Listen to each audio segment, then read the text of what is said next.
अस्सलाम वालेकुम dear students.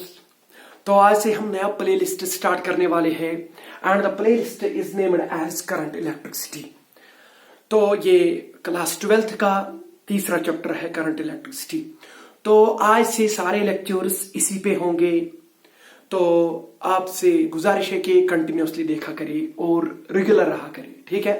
चलो, तो पहली बात यह है कि ये जो करंट इलेक्ट्रिसिटी है, तो पहले हम ये देखेंगे कि करंट किसे कहते हैं। करंट तो एक्चुअली करंट ये जो वर्ड है, ये नाम तब देते हैं जब कोई चीज फ्लो होती है, जब कोई भी चीज फ्लो होती है। फॉर एग्जाम्पल आपने देखा होगा कि पानी बह रहा है, तो जब पानी बहता है ना, तो हम उसको बोलते हैं कि वाटर करंट। एयर आ रहा है, एयर बह रहा है, तो उस टाइम हम बोल रहे हैं कि it is an air current. Am I right or not? तो same happens in the current electricity। जब आपको चार्ज बह रहा हो, जब there is a flow of charge। Actually जब मैं चार्ज की बात करता हूं ना, चार्ज फ्लो नहीं होता, एक्चुअली चार्ज कैरियर फ्लो होता है। चार्ज कैरियर जो होता है वो फ्लो होता है। एंड चार्ज कैरियर क्या क्या हो सकता है, आपको पता है कि चार्ज किस किस को होता है। इलेक्ट्रॉन हो सकता है, are you getting me? Proton हो सकता है, are you getting me? Proton हो सकता है, इवन आयन्स हो सकते हैं, positive as well as negative ions, ये हो सकते हैं। These are the actually charge carriers. Electrons की बात करेंगे तो ये सॉलिड्स और गैसेस की बात जब होती है ना, तो जो चार्ज कैरियर्स गैसेस और सॉलिड्स में होते हैं वो मोस्टली इलेक्ट्रॉन्स ही होते हैं। कौन होते हैं वो? इलेक्ट्रॉन्स। और अगर लिक्विड्स की बात करेंगे, जो आप केमिस्ट्री में पढ़ेंगे, तो वहां पर आयन्स होते हैं, तो आयन्स वहां पर फ्लो होते हैं। तो मेरे कहने का मतलब है कि जब चार्ज कैरियर, चाहे इलेक्ट्रॉन हो चाहे आयन्स हो, जब ये चलते हैं, जब ये फ्लो करते हैं, तब जाके ये जो करंट प्रोड्यूस करते हैं उसको हम बोलते हैं इलेक्ट्रिक करंट। बस मसला खत्म। तो electric current is nothing, it is simply defined as the flow of charge, और actually it is charge carrier. Charge carrier जब चलेगा तब जाके वो आपको करंट देगा, and that current is called electric current. Now the question is कि sir ये करंट जो है ये हम कैसे पैदा कर सकते हैं, या ये पैदा होती है ऑलरेडी कि नहीं होती है। तो इसके लिए मैं आपको एक बात बता दूं, चार्ज को चलाना सिंपल है। चार्ज को अगर आप नहीं चलाएंगे, ऊपर वाला भी उसको चलाता है। मगर एक बात है कि हमने क्या करना है, अभी तक जो इलेक्ट्रोस्टैटिक्स पढ़ी हमने, कि वहां पर हमने देखा कि जब ये चार्ज आता है ये क्या क्रिएट करता है, ये फील्ड क्रिएट करता है जो आपने देखा होगा, और ये पोटेंशियल क्रिएट करता है। मगर यहां पर अब हम क्या करते हैं, हम इस चार्ज कैरियर को अब चलने पे मजबूर करते हैं ताकि ये एक करंट प्रोड्यूस करे। तो उससे क्या फायदा, हमें क्या फायदा है इससे कि चार्ज चले, तो हमें इससे क्या फायदा? नहीं, हम इससे एक काम करवा सकते हैं। जब चार्ज कैरियर चलता है ना, तो हम इससे काम करवाते हैं। कौन सा काम? आपने अपने घर में देखा होगा, बल्ब जलता है, या आपने अपना मोबाइल फोन देखा, या अभी भी देख रहे हैं, तो ये किस पे चलता है? ये चार्ज कैरियर जब चलता है ना, ये उसी की देन है। मेरे कहने का मतलब ये है कि मोटे मोटे तौर पे ये जो प्लेलिस्ट है, ये जो चैप्टर मिलेगा आपको, इसमें आप बस चार्ज को चलाएंगे, चला के उससे काम निकलवाएंगे। और काम कैसे निकलवाएंगे वो चीज देखना है, कब निकलेगा इससे काम और कब नहीं निकलेगा। अब मैं इससे पहले आपको एक बात बता दूं कि चार्ज नेचुरली भी चलता है कि नहीं चलता। एक बात लेते हैं कि जब ये होता है ना, लाइटनिंग होती है, बादल गरजते हैं, तो आपको पता है कि उस टाइम भी चार्ज चलता है, चार्ज कैरियर चलता है। मगर एक बात बता दूं, उस टाइम जो वो करंट प्रोड्यूस होती है ना, वो बहुत ज्यादा होती है। मैं आपको ये बता दूं, वो थाउजेंड्स ऑफ एम्पियर्स होती है, tens of thousands of amperes होती है, मतलब कि बहुत खतरनाक करंट होती है वो। मगर आप उसे कोई काम नहीं निकलवा सकते हैं, क्योंकि वो जो चार्ज वहां पे चलता है ना, वो कंट्रोल्ड वे में नहीं चलता, वो कंटिन्यूअस वे में नहीं चलता। थोड़ी देर के बाद खत्म, करंट ही खत्म। Are you getting me? हमें वो करंट नहीं चाहिए, हमें चार्ज ऐसे चलना चाहिए, मतलब कि 1 घंटा 2 घंटा, 1 दिन 2 दिन 10 दिन 1 हफ्ता। मेरे कहने का मतलब है कि हमने चार्ज को बहुत देर तक चलाना है, इतना ही नहीं है, और कॉन्स्टेंटली और कंट्रोल्ड वे में चलाना है ताकि हम इससे काम निकलवाएं। Are you getting me? तो मेरे कहने का मतलब है कि चार्ज ऐसे भी चलता है, मगर हमें ऐसा चार्ज नहीं चाहिए। हमें ऐसा चार्ज चाहिए जो जब चलेगा तो हमें काम देगा। तो अब मसला यह है कि उसको कंट्रोल्ड और उस चार्ज को कंट्रोल्ड और कंटिन्यूअस फैशन या वे में चलाने के लिए हम उसको कैसे प्रोड्यूस कर सकते हैं, कैसा ये वे क्रिएट कर सकते हैं कि हम इस चार्ज को कैसे चलाएं या इस चार्ज को कैसे चलाएं कंट्रोल्ड और कंटिन्यूअस वे में। तो जो वहां से वो करंट निकलती है ना, जो कौन सी करंट होती है, कंट्रोल्ड एंड कंटिन्यूअस, वो मोटे मोटे तौर पे आपको स्टडी करंट होती है, यानी कि जिसको आप डायरेक्ट करंट डीसी करंट बोलते हैं ना, तो वो लगभग वही करंट होती है। तो मसला यह है कि चार्ज तो खुद भी चलता है बाय नेचुरल फिनोमिनास, मगर हमें वैसा नहीं चाहिए। हमें कैसा चाहिए कि ताकि ये कंटिन्यूअसली और कंट्रोल्ड वे में चले। मगर इससे पहले मैं आपको एक बात बता दूं, चार्ज को आप चलाए या ना चलाए वो खुद भी चलता है, रैंडमली तो बहुत तेज चलता है वो। फॉर एग्जाम्पल मैं आपको 11th में पढ़ा होगा आपने काइनेटिक थ्योरी ऑफ गैसेस, और काइनेटिक थ्योरी ऑफ गैसेस में आपने ये चीज देखा होगा कि जो मॉलिक्यूल होती है, ये जो होते हैं ये रैंडमली मूव करे जाते हैं और उनकी काइनेटिक एनर्जी कितनी होती है। So E is equal to 3/2 kBT। अगर याद है आपको कि ये जो एनर्जी है ना, काइनेटिक एनर्जी, ये एक्चुअली थर्मल टेम्परेचर से आती है। When there is T means absolute temperature, ये एब्सोल्यूट स्केल में है। Kb is voltage minus constant. 3/2 kB जो है ये तो कांस्टेंट है ही है, और E तब 0 होगा जब T 0 होगा, और एब्सोल्यूट टेम्परेचर 0 कभी नहीं हो सकता। मतलब कि अभी तक मैं आपको यह बता दूं कि साइंटिस्ट इतनी मारामारी कर रहे हैं कि ये जो टेम्परेचर है, ये जो केल्विन स्केल में टेम्परेचर है, इसको 0 केल्विन करें, मगर अभी भी प्रैक्टिकली 0 केल्विन मतलब कि अभी तक फिजिबल नहीं हुआ। मतलब कि 0 केल्विन टेम्परेचर तक हम पहुंच ही नहीं पाए। तो मेरे कहने का मतलब यह है कि हम 100 पिको केल्विन तक पहुंचे अभी practically. In laboratory we have reached 100 pico kelvin temperature, मगर अभी भी 0 नहीं है। समझ मेरी बात? जब T आपको 0 नहीं है, then the kinetic energy of the molecules can never ever be 0। Are you getting me? So it is the temperature which gives rise to the thermal kinetic energy.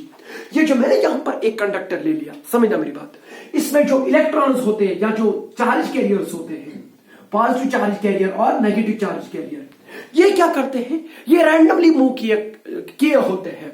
अब आप में से कोई मुझे बोलेगा कि सर ये जो इसमें जो इलेक्ट्रॉन्स है ये रैंडमली मूव क्यों करते हैं, इनकी हैफेज़र्ड मूवमेंट क्यों होती है? मैं उसको जवाब देता हूं क्योंकि इनके पास थर्मल एनर्जी होती है, and that thermal energy is equal to 3/2 kBT। क्योंकि आपके पास तो अभी भी रूम टेम्परेचर कुछ ना कुछ तो होगा, और वो रूम टेम्परेचर केल्विन स्केल में यहां पर लिख लीजिए। You will get the kinetic energy of the molecules और द इलेक्ट्रॉन्स और प्रोटॉन जो भी आपको एक कंडक्टर में है। तो आप मुझे एक बात बताओ, अभी आपके पास एक वायर है, सिंपल वायर है, इतना सा वायर तो मैंने यहां पर दिखाया आपको, ये जूम करके मैंने दिखाया आपको। ये मत समझना कि ये कोई पाइप है, ये पाइप नहीं है, it is simply a wire 1 mm जो होती है, जिसका डायमीटर होता है 1 mm, वही मैंने वायर ले ली। तो उसको मैंने जूम करके दिखाया आपको कि उसके अंदर जो चार्ज कैरियर्स होते हैं वो मूव किए जाते हैं। इतना ही, मतलब कि मैंने इसको कनेक्ट नहीं किया किसी बैटरी के साथ, मैंने इसको ऐसे ही रखा। इसमें जो भी चार्ज कैरियर्स होते हैं वो रैंडमली मूव किए जाते हैं। नाउ द क्वेश्चन इज क्यों किए जाते हैं? क्योंकि देयर इज सम टेम्परेचर जहां पर आपने इस कंडक्टर को रखा। When there is some temperature, इनके पास तो एनर्जी है। जब इनके पास एनर्जी है तो वो रैंडमली मोशन में होते हैं। कौन? ये चार्ज कैरियर्स। अब आप मुझे बोलेंगे कि सर यहां पर बोल रहे हैं कि जब फ्लो ऑफ चार्ज होता है, जब चार्ज कैरियर चलता है तो वो किसको बरत देता है? करंट को बरत देता है। सर यहां पर तो चार्ज आप हो रहे कि वो तो मूव होते जा रहा है, तो फिर ऐसे अगर मेरे पास इतनी छोटी वायर है, उसमें जो इलेक्ट्रॉन जो पॉजिटिव चार्ज कैरियर्स है वो तो मूव किए जाते हैं due to the temperature, due to the thermal kinetic energy, मगर वहां से करंट क्यों नहीं होती है? इसका जवाब ये है कि ये जो इनके पास ये जो मूवमेंट होती है ये रैंडम होती है। ये क्या होती है? Random movement on an average. अगर आप एवरेज में देखें किसी पर्टिकुलर डायरेक्शन में कितने चार्ज कैरियर जा रहे हैं, तो कोई नहीं जा रहा है। एक पर्टिकुलर डायरेक्शन में आपको नेट चार्ज जो चलेगा वो 0 होता है, because their movement is totally random. Are you getting me? तो मतलब कि अगर 5 इलेक्ट्रॉन्स इस दिशा में जा रहे हैं तो ऑन एन एवरेज 5 इलेक्ट्रॉन्स इस दिशा में भी जा रहे हैं, तो नेट एक दिशा में कुछ नहीं जा रहा है। That is why there is no any current. No doubt the electrons or the charge carriers in a wire, in a simple wire which is not connected to any source, battery source. Are you getting me? The electrons in that conductor are randomly moving, but they will not give rise to the current because of the reason ये है कि किसी एक particular direction में वो जो net flow होता है उनका वो 0 होता है। That is why there is no any current. Now the मसला ये है कि अब इनको एक दिशा कैसे दी? सिंपल सी बात है कि आप इस करंट को कैसे पैदा करें। Now the second question is कि आप इस करंट को कंट्रोल्ड और कंटिन्यूअस वे में चलाइए। Now the question is in charges को जो अभी रैंडमली मूव किए जा रहे हैं इनको एक पर्टिकुलर डायरेक्शन दे दो। मैं आपको कह रहा हूं कि सिंपल है, हमने इलेक्ट्रोस्टैटिक्स पढ़ी है। इलेक्ट्रोस्टैटिक्स में आपने क्या पढ़ा? चार्ज आया तो फील्ड आया, फील्ड आया तो पोटेंशियल आई। सही बात है कि नहीं? अब बात सुनिए, मैंने आपको यह भी बोला है कि जो इलेक्ट्रोस्टैटिक फोर्स है it is a long term force. यहां पर जो फैराडे ने कंसेप्ट दिया फील्ड का, that was a totally big slap on the Newton. Newton का जो कंसेप्ट था एक्शन एट अ डिस्टेंस, जो फैराडे का कंसेप्ट है field, that is totally against that. तो समझना मेरी बात, मैं क्या कह रहा हूं? मैं ये कह रहा हूं कि जो भी इलेक्ट्रोस्टैटिक फोर्स है, जो इलेक्ट्रोस्टैटिक फोर्स है, इट इज एक्चुअली, आपको पता है कि it is non contact force. मतलब कि आप दो चार्जेस को कुछ दूरी पे भी रख दो तो तब भी उनके बीच में फोर्स एग्जिस्ट होता है। Are you getting me? Non contact force है ये। और जब भी नॉन कॉन्टैक्ट फोर्स होता है ना, वो ऐसे ही नहीं पड़ता है दूसरे बॉडी पे। ये बॉडी इस बॉडी पे फोर्स एक्ट नहीं करेगा। एक्चुअली ये क्या करती है, ये जो आई ना, तो ये जो बॉडी आई ये पहले क्या करती है, ये स्पेस को अल्टर करती है, ये स्पेस को चेंज करती है, और मोटे मोटे तौर पे उस चेंज इन स्पेस को हम फील्ड के नाम से जानते हैं। तो इसका मतलब क्या, अगर ये चार्ज है तो ये जब आता है ना, ये एक स्पेस को बेंड करता है, ये एक स्पेस को अल्टरेशन देता है, and that alteration is known as, in simple language, that is simply known as field. तो चार्ज आया तो इसने क्या लाया? फील्ड। अगर अब इस फील्ड में आपने किसी और चार्ज को रखा, उस पर फोर्स पड़ेगा, that is called electrostatic force. Newton ये नहीं बोल रहा था, न्यूटन बोला चार्ज आया फोर्स आया, बस। नहीं, फैराडे बोला नहीं, ऐसी बात नहीं है। चार्ज आया, फील्ड आया, अब फील्ड में किसी और चार्ज को रखोगे तब जाके फोर्स पड़ेगा। That is why it is a long term force. इसको टाइम लगता है इस फोर्स को लगने में, ये यकायक नहीं लगता है। वो कॉन्टैक्ट फोर्स है जो यकायक लगता है, जो एब्रप्टली लगता है। यहां पर पहले चार्ज फील्ड क्रिएट करता है और फील्ड क्रिएट करने में उसको टाइम लगता है। तो जब उस फील्ड में आपने किसी और चार्ज को रखा, उस पर फोर्स पड़ता है। अब बात समझिए, ये जो चार्ज कैरियर्स यहां पर है, इनको मैं, ये तो रैंडमली मूव किए जा रहे हैं, मैंने इनको कोई एक पर्टिकुलर डायरेक्शन देनी है, किसी एक डायरेक्शन में मैंने इनको चलाना है। आपको सीधे पता है कि ये जो चार्ज कैरियर्स यहां पर है, इनको मैं फील्ड में रखूं। और फील्ड का बेस्ट तरीका क्या है? फील्ड का बेस्ट तरीका यह है कि चार्ज को लेके आओ। चलो मैं यहां पर 2 प्लेट्स लेता हूं। चलो ये मेरा एक प्लेट है, ये मेरा दूसरा प्लेट है, इंसुलेटर पे रखा मैंने। तो ये मत समझना कि मैं खुद करंट का शिकार हो जाऊं। ये मान लीजिए ये एक इंसुलेटिंग प्लेट है, और इसके ऊपर जो कंडक्टर है उस पे मैंने पॉजिटिव चार्ज रखा, और यहां पर इंसुलेटिंग प्लेट है, इसके ऊपर जो कंडक्टर है उस पे मैंने नेगेटिव चार्ज रखा। सिंपल सी बात है। अब मैंने क्या लाया? पॉजिटिव चार्ज, और क्या लाया? Negative charge. ये 2 प्लेट्स, चलो इस कंडक्टर के एंड्स पे रखता हूं मैं, 2 प्लेट्स को रखता हूं मैं। आगे ध्यान दे दीजिए। चलो ये जो प्लेट यहां पर मैंने रखा, चलो ये पॉजिटिवली चार्जड प्लेट है। क्या है? Positively charged plate. और ये जो मैंने यहां पर प्लेट रखा, और ये कौन सा है? Negatively charged plate. समझना मेरी बात, ये एक्सटर्नल है ना, एक्सटर्नल 2 प्लेट्स, इनको मैंने इनको मैंने इस कंडक्टर के साथ कनेक्ट कर दिया, समझना मेरी बात। अब ये वाला प्लेट क्या है, पॉजिटिवली चार्जेड, ये क्या है, नेगेटिवली चार्जेड। अब मुझे बताओ क्या इलेक्ट्रिक फील्ड आ जाएगा, क्यों नहीं आएगा, चार्ज आया तो फील्ड आया, तो यहां पर अब फील्ड क्रिएट होगा। वो फील्ड कहां से कहां होगा, इस कंडक्टर को मारिए गोली, थोड़ी देर के बाद बोलिए कि नहीं है कंडक्टर, इधर नहीं है कंडक्टर, यहां पर बस दो प्लेट्स है, एक पे कौन सा चार्ज है, पॉजिटिव चार्ज, दूसरे पे नेगेटिव चार्ज। तो इलेक्ट्रिक फील्ड किस दिशा में होगा, from positive to negative, you know very well. ये एक्सटर्नल इलेक्ट्रिक फील्ड है कि नहीं, बिल्कुल, क्योंकि हमने एक्सटर्नल दो प्लेट्स लाए और दोनों प्लेट्स पे मैंने चार्ज दे दिया। और अब यहां पर इस स्पेस में इलेक्ट्रिक फील्ड है कि नहीं, हाँ, किस दिशा में, उस दिशा में, are getting from positive to negative, you know very well electric field is directed from positive towards the negative। अब बात समझिए, अब मैंने इस कंडक्टर को लाया और इसके अंदर रखा। अब मुझे बताओ इस कंडक्टर में चार्ज था, सर था और है। जब चार्ज था, इससे पहले जब ये दो प्लेट्स नहीं थे, इससे पहले वो रैंडमली मूव किए जा रहे थे और कोई एक्सटर्नल फील्ड में नहीं थे वो। अब मैंने क्या किया, अभी भी वो रैंडमली मूव किए जा रहे हैं। कोई ये ना समझे कि रैंडम मोशन उनकी स्टॉप हो जाएगी, वो कभी भी स्टॉप नहीं हो जाएगी, because there is some temperature, वो टेम्परेचर की वजह से होती है। तो ये जो इलेक्ट्रॉन्स है इधर जो यहां पर है इस कंडक्टर में, वो तो मूव किए जा रहे हैं। अब मैंने क्या किया, एक्स्ट्रा इलेक्ट्रिक फील्ड अप्लाई किया। अब चार्ज जब आता है तो वो क्रिएट क्या करता है, फील्ड, क्या करता है, फील्ड। अगर इस फील्ड में किसी एक और चार्ज को रखोगे आप, उस पर क्या पड़ेगा, फोर्स। वो कौन डालेगा, वो चार्ज नहीं डालता है, वो चार्ज का फील्ड डालता है।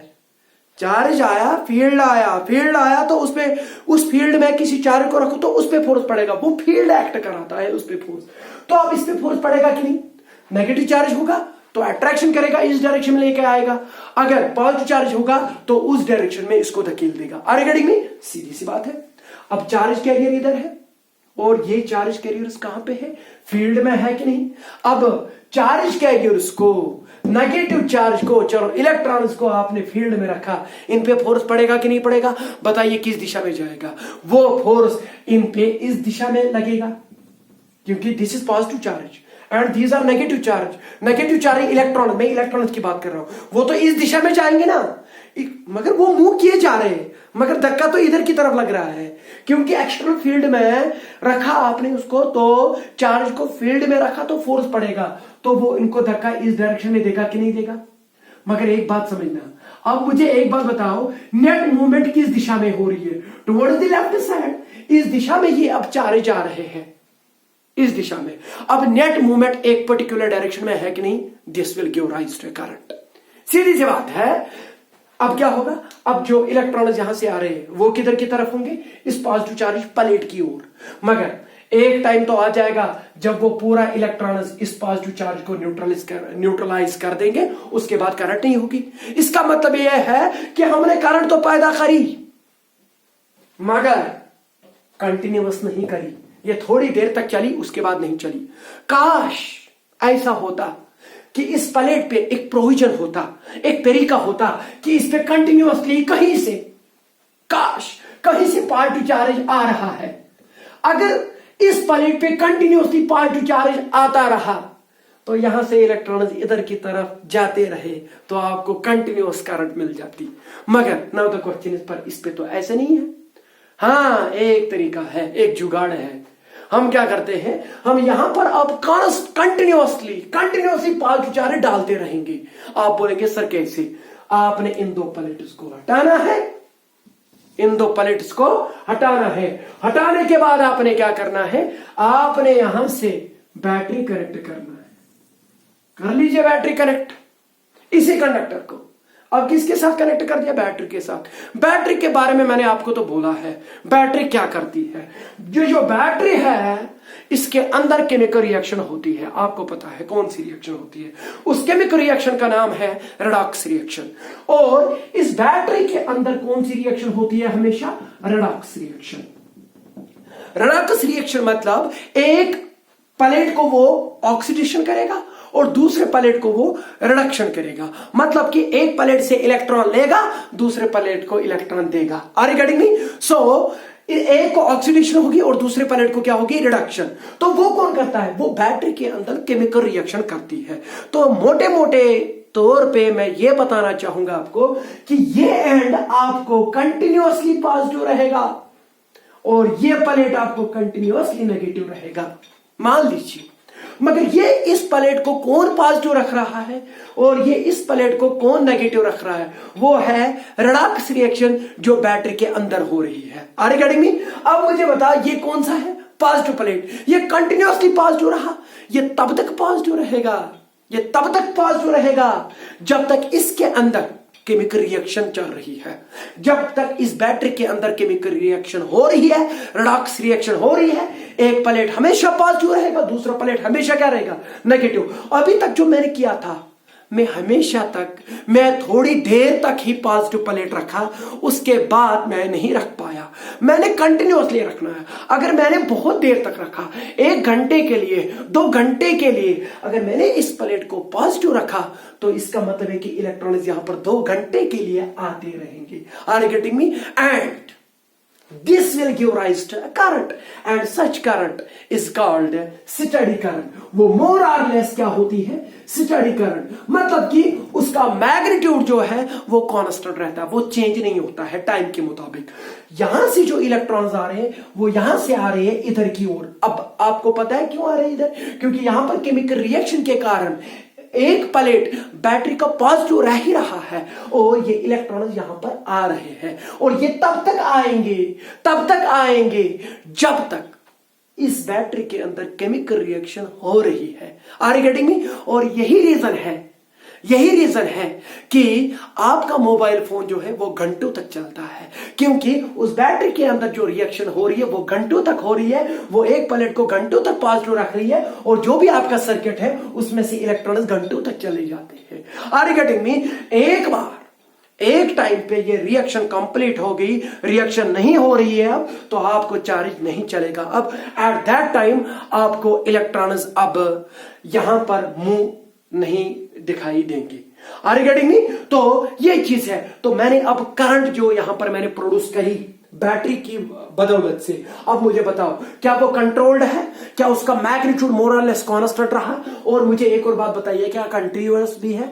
कंटिन्यूअस है, हाँ। 2 घंटे तक, 3 घंटे तक तो चल ही रही है। और अब क्या करेंगे? इधर इस सर्किट में कोई बल्ब रखेंगे। वो बल्ब कितने देर तक चलेगा? 2 घंटे तक चलेगा। यहां मोबाइल फोन रखो तो मोबाइल फोन 2 घंटे तक चार्जिंग पे रहेगा।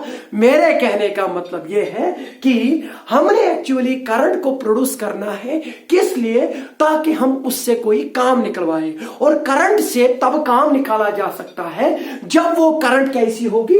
कंट्रोल्ड और कंटिन्यूअस। मुझे लगता है कि मैंने कंटिन्यूअस और कंट्रोल्ड करंट प्रोड्यूस करी। और वो कौन सी करंट है? जब आप एक कंडक्टर को किसके साथ कनेक्ट करते हैं? बैटरी के साथ। It is the battery which makes the flow of electrons or charge carriers in a conductor a controlled and a continuous। और आपको करंट आ जाएगी। ये करंट को हम एक और नाम से जानते हैं डायरेक्ट करंट, डीसी, जो आपने पढ़ा होगा, DC current. Am I right? तो ये चीज है, ये है करंट की प्रोडक्शन, इसको कैसे प्रोड्यूस किया जाता है। पहला टॉपिक ये था कि करंट किसे कहते हैं, और एक्चुअली ये फ्लो ऑफ चार्जेस नहीं होता है, एक्चुअली ये फ्लो ऑफ चार्ज कैरियर्स होता है। और चार्ज कैरियर आपके इलेक्ट्रॉन हो सकते हैं, आपके आयन्स हो सकते हैं। और उसके बाद मैंने आपको बोला कि चार्ज तो ऐसे भी चलता है, मगर हमें चार्ज कैसा चलना चाहिए? कंट्रोल्ड और कंटिन्यूअस वे में। और वो मैंने बता दिया वो कैसे हम प्रोड्यूस कर सकते हैं, उसको कंट्रोल्ड और कंटिन्यूअस वे में कैसे चला सकते हैं। क्या यूज करेंगे? बैटरी यूज करेंगे। अब इसके आगे क्या है कि इस करंट की डायरेक्शन क्या है, ठीक है? आगे अब हम देखेंगे कि इस कंडक्टर में जो इलेक्ट्रॉन्स है वो अब इस दिशा में जा रहे हैं, क्योंकि यहां पर बैटरी आपने कनेक्ट कर दी, तो इलेक्ट्रॉन्स इस दिशा में जा रहे हैं। तो जब ये एक पर्टिकुलर डायरेक्शन लेंगे और उसमें चलेंगे, उस वे में चलेंगे, तो आपको एक करंट मिल जाएगी। नाउ द क्वेश्चन है, इस करंट की डायरेक्शन क्या है? उसके लिए मैं आपको एक बात बता दूं, यहां पर करंट की 2 डायरेक्शंस होती है। एक को हम बोलते हैं कन्वेंशनल करंट और दूसरे को बोलते हैं इलेक्ट्रॉनिक करंट। मगर ये चीज समझने से पहले मैं आपको एक एग्जांपल दूंगा, समझना मेरी बात। वो मैं ऐसे बता दूंगा आपको। फॉर एग्जांपल, जो आजकल मार्केट में ट्रक है ना, ट्रक, चलो मैं उसको या हम उसको बचपन में मारुति बोलते थे, सपोज हम उस ट्रक को बचपन में क्या बोलते थे? मारुति। या हमारे जो बुजुर्ग हैं या जो हमारे आबा अजदाद हैं वो उसको क्या बोलते थे? मारुति बोलते थे। मगर आज 21st सेंचुरी में हमें पता चला कि ये मारुति नहीं, ये ट्रक है। मुझे एक बात बताओ, क्या इस ट्रक को फर्क पड़ेगा?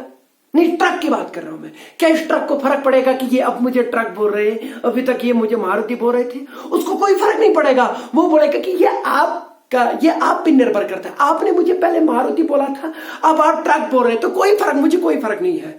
आप जो बोलोगे ये आपके ऊपर निर्भर करता है। Are getting me? ये हमारा लेफ्ट हैंड है और ये हमारा राइट हैंड है। सही बात।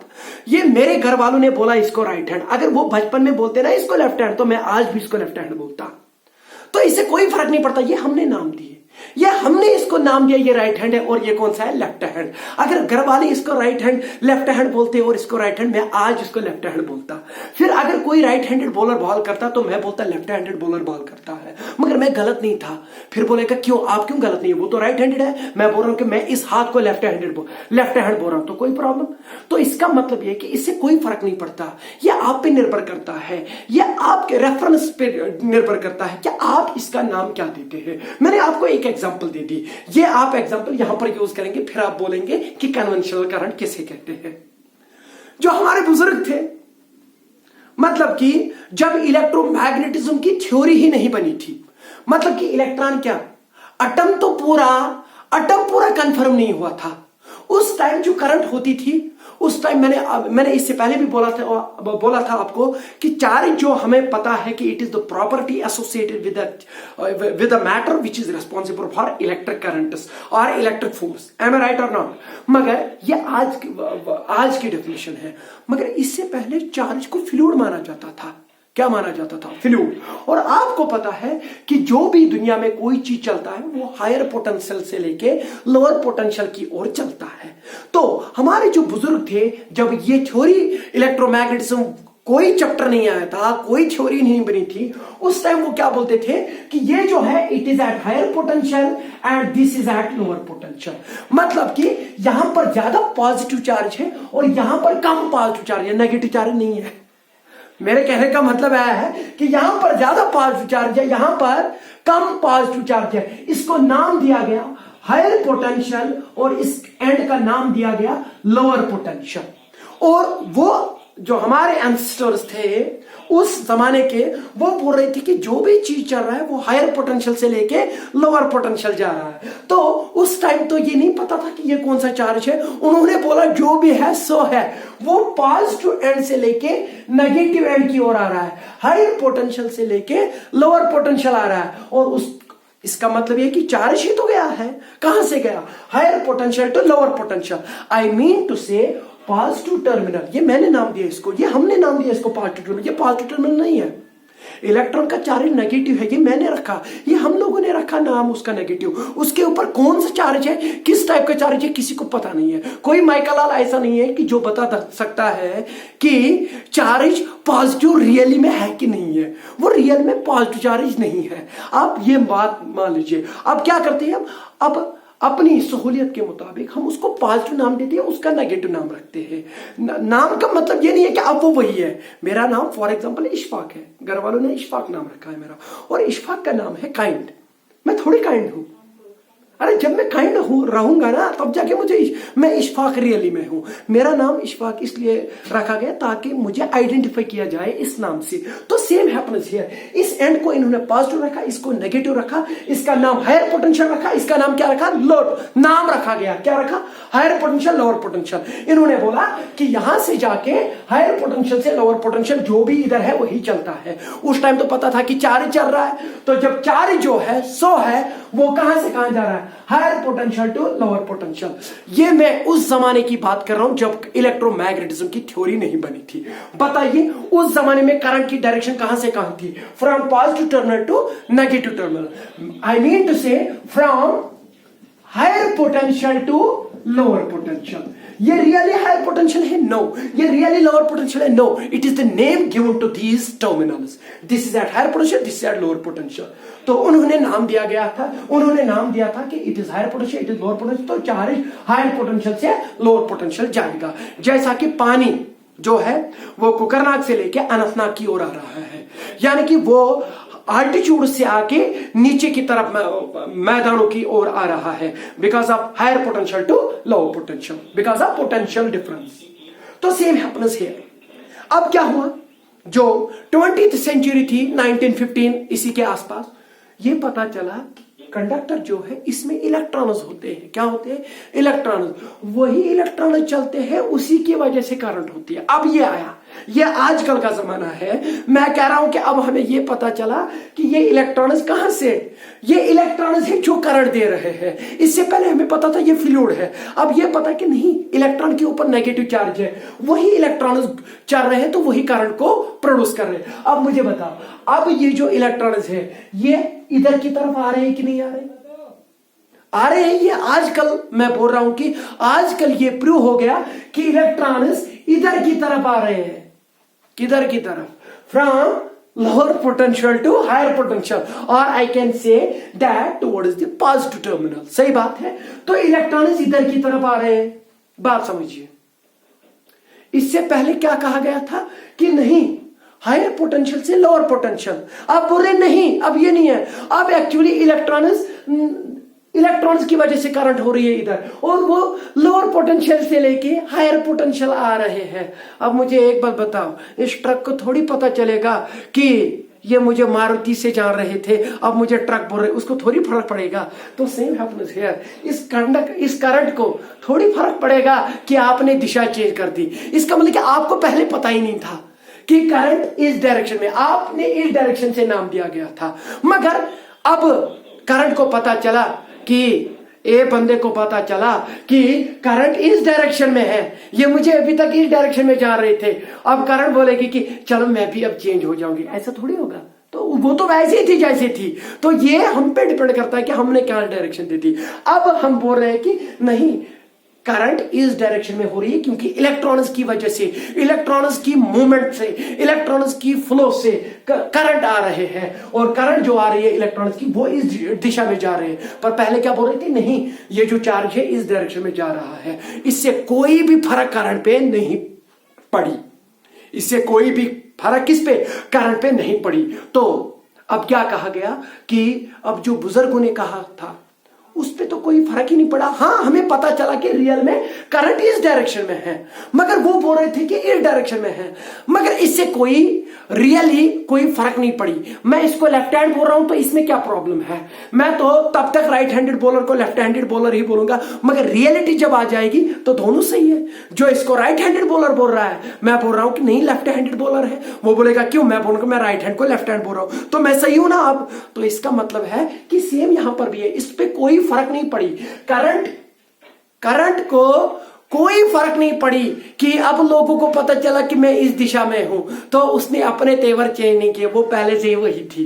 तो मेरे कहने का मतलब यह है कि अब हमने बुजुर्गों की, उन एंसेस्टर्स की लाज रखने के लिए इस करंट का जो from higher potential to lower potential जिन्होंने नाम दिया था, इन्होंने बोला कि चलो उस डायरेक्शन का नाम रखेंगे, जो उस डायरेक्शन में करंट है उसका नाम रखेंगे conventional current. Now the question is sir, why conventional? Why not any other word? Conventional ही क्यों? मैं आपको बता दूं, ये जो कन्वेंशनल है ना वर्ड, ये कन्वेंशन से आया है, और कन्वेंशन का मतलब है परंपरा, जो पीछे से करते आए लोग। तो दैट इज व्हाई इसका नाम रखा गया कन्वेंशनल करंट। ये उनकी लाज रखने के लिए, उनकी इज्जत रखने के लिए हमने कन्वेंशनल करंट नाम रखा इसका।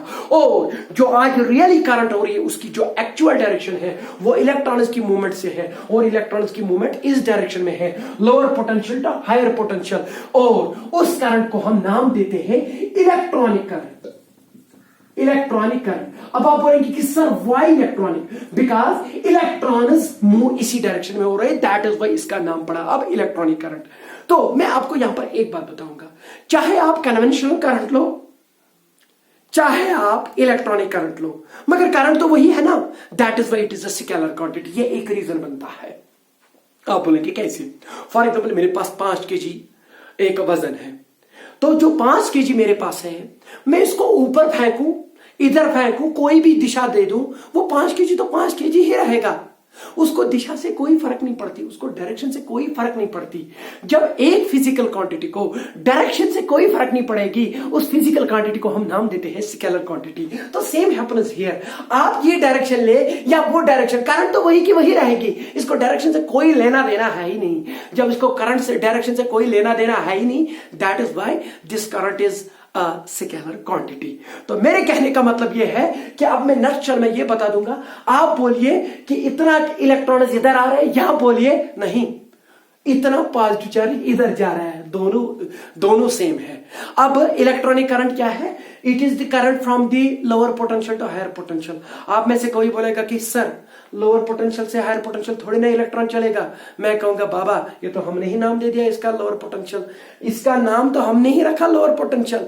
ये इलेक्ट्रॉन के लिए हायर पोटेंशियल हो सकता है और ये लोअर पोटेंशियल हो सकता है। Are you getting me? So this is actually the current direction of the current. और करंट की डायरेक्शन यहां पर दो हो सकती है, दो लेते हैं, एक कन्वेंशनल और दूसरा इलेक्ट्रॉनिक। कन्वेंशनल क्यों लेते हैं वो मैंने बता दिया, परंपरा को फॉलो करने के लिए। उनसे गलती हुई थी, अब उनको मारेंगे थोड़ी ना, पता नहीं वो कब के गए होंगे इस दुनिया से, मगर उससे कोई फर्क नहीं पड़ी।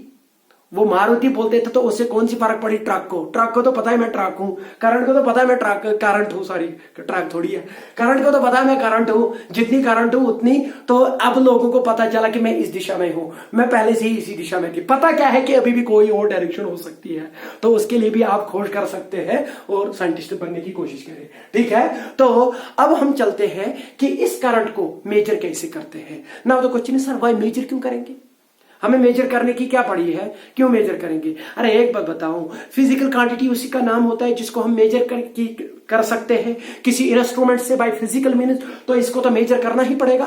तो दैट इज वाई जब तक आप किसी चीज को मेजर नहीं करेंगे तब तक आपको उसके बारे में अच्छे से इंफॉर्मेशन नहीं मिल जाएगी। सो अब इस करंट को मेजर करेंगे, ठीक है।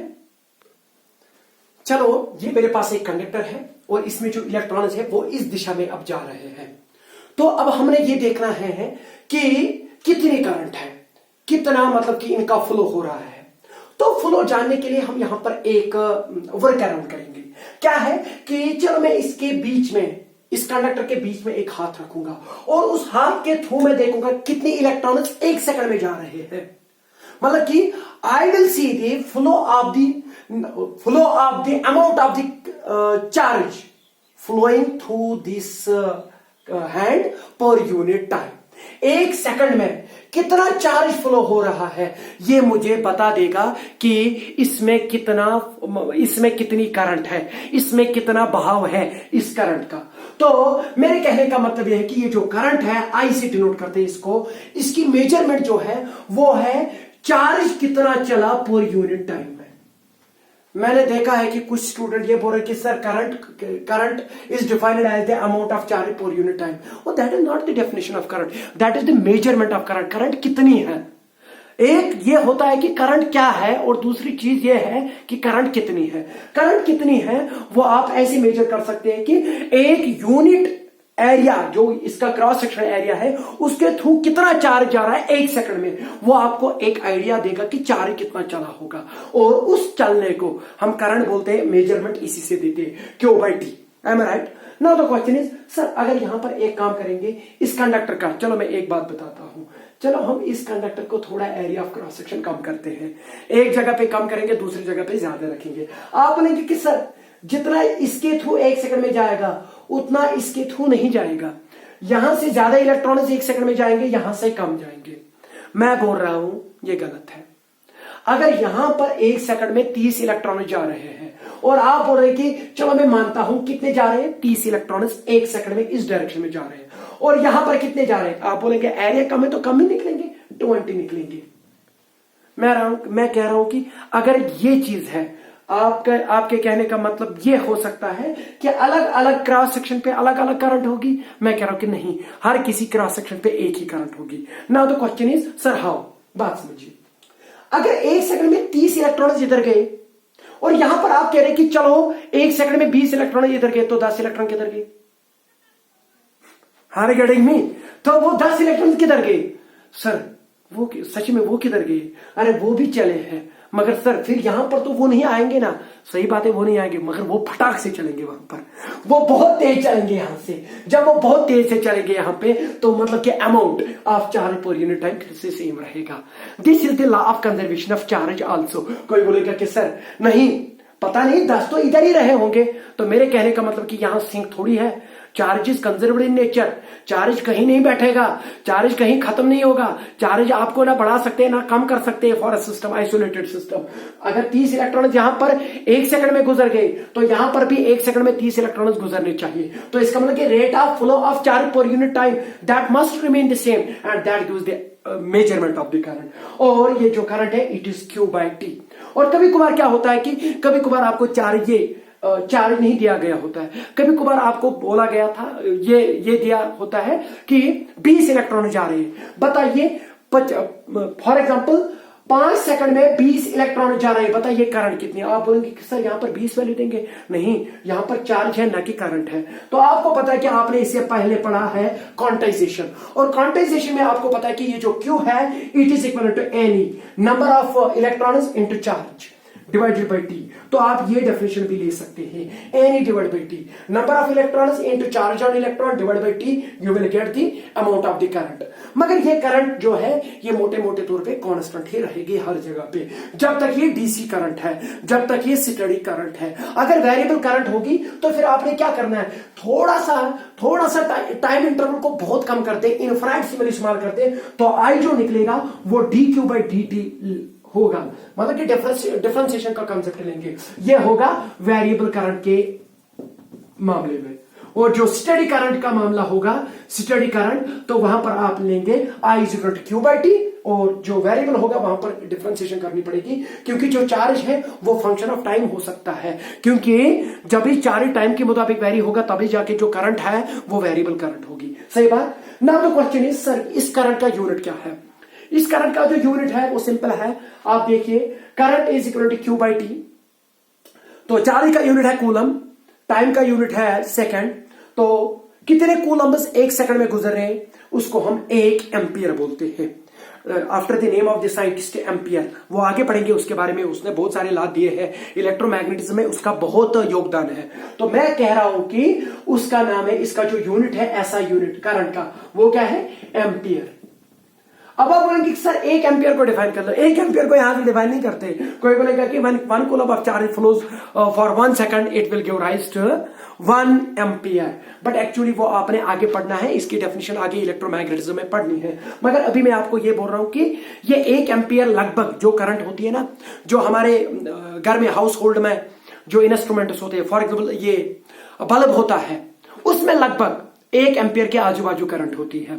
जो हमारा मोबाइल फोन होता है, लैपटॉप होता है, इसमें 1 मिली एम्पियर, माइक्रो एम्पियर के अराउंड करंट होती है। मैं आपको बता रहा हूं कि वैल्यूज रेंज दे रहा हूं मैं, कि आप बोलेंगे कि सर 1 एम्पियर किधर करंट होती है? लगभग 1 एम्पियर करंट आपको बल्ब में दिखेगी, जो 80 वाट का बल्ब होता है, जो भी आपने देखा होगा, या जो आपके लैपटॉप है, जो आपके कंप्यूटर्स है, कमर्शियल जो भी है, उसमें जो करंट होती है वो मोर और लेस माइक्रो मिली एम्पियर्स होती है। हाँ, अगर आप लाइटनिंग की बात करेंगे, लाइटनिंग की, तो उसमें जो करंट होती है वो बहुत ज्यादा होती है, tens of thousands of amperes. तो अब बात यह है कि सर मुझे एक बात बताओ, जब करंट चलती है ना कंडक्टर के थ्रू, क्या कंडक्टर के अंदर जो इलेक्ट्रॉन्स है वो होते हैं कि नहीं? क्योंकि हमने इलेक्ट्रोस्टैटिक्स में ये पढ़ा है कि जो इलेक्ट्रॉन्स है, ये जो चार्ज है, ये जब एक कंडक्टर को देते हैं ये उसकी सरफेस पे आ जाते हैं। Are you getting me?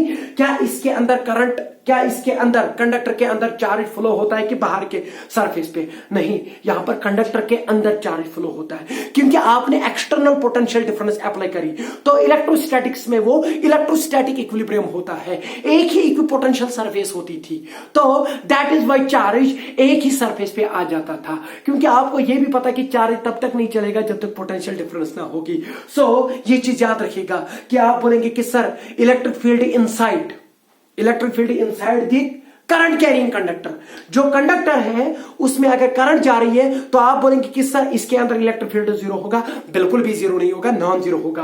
But in the electrostatic case, electrostatic equilibrium, the electric field inside the conductor is zero. यहां पर जीरो नहीं होता है because it is not in electrostatic equilibrium, क्योंकि यहां पर इक्विपोटेंशियल सरफेस नहीं होती है, यहां पर एक्सटर्नल पोटेंशियल डिफरेंस अप्लाई होती है, तो उसकी वजह से जो इलेक्ट्रॉन्स होते हैं वो अंदर भी मूव किए जा रहे हैं, क्योंकि आपको पता है कि चार्ज तब तक नहीं चलेगा जब तक पोटेंशियल डिफरेंस ना होगी। This was all about the introduction about the current electricity, और आगे भी बहुत सारे लेक्चर्स होंगे। मुझे लगता है कि आज के लिए इतना काफी। थैंक यू, शुक्रिया।